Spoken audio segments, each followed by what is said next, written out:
Hi, I'm Rick O'Donnell with Skills Fund, and we are trying to tackle a big problem in higher education, which is that if you follow the money, the incentives are disaligned around student outcomes. So what do we mean by that? If you're an accrediting agency and you give a seal of approval to a university or college that opens the spigot to federal student loans and Pell Grants, if you get that wrong and you accredit what's frankly a bad school. I happen to sit on the U.S. Department of Education's body that oversees accrediting agencies, and I have a belief that there are hundreds of poorly performing universities in this country, many who are public and nonprofit, that do a horrible job. But if students take your seal of approval of accreditation and go to a bad school and bad outcomes, nothing bad ever happens to the accrediting agency. And even worse, accreditors get paid by the very institutions they accredit.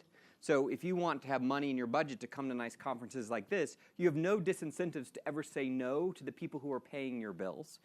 Second, most lenders, primarily the federal government, but lenders don't normally get hurt because most student loans aren't dischargeable in bankruptcy. So even if a student or a graduate or dropout has a terrible outcome and declares bankruptcy, they still can't get rid of the debt.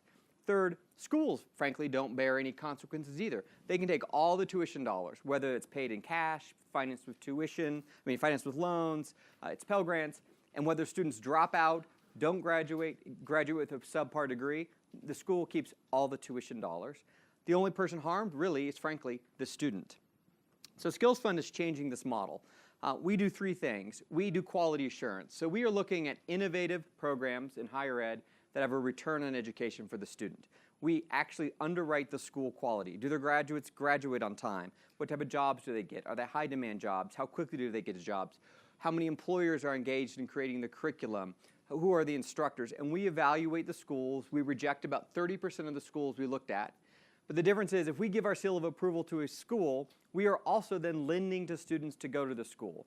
So we finance students to go to programs that primarily are not eligible for current student loans because they're innovative higher ed programs. And the third thing we do is make schools share in the risk. So for every loan we fund, a portion of that loan goes into an escrow account that the school funds and sits there until after the loan is paid off. If a student defaults, we use that escrow account to pay for a portion of the default loss.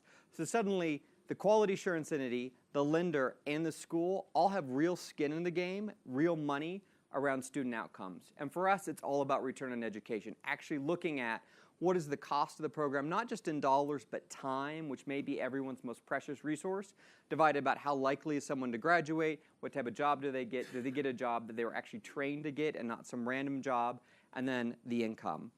One thing we discovered is that when you ask schools, what is your outcomes? And if you're talking to, say, coding boot camps and they say 95% of our graduates get a job, they all mean different things. Full-time job, part-time job, job in coding, job not in coding. And so we've led an effort with over 40 schools to come up with a single-page outcome report for what happens to every student that enters. If 100 students enter, how many graduate on time, how many get in-field jobs and what type of jobs, how many get out-of-field jobs, how many don't get jobs, and what are their pay. We launched our lending platform 17 months ago with about 5 schools. We now work with 45 schools across the country, primarily coding, data science, cybersecurity boot camps. They have 100 campuses with 155 programs, and they're educating and training students in skills for over 500 jobs.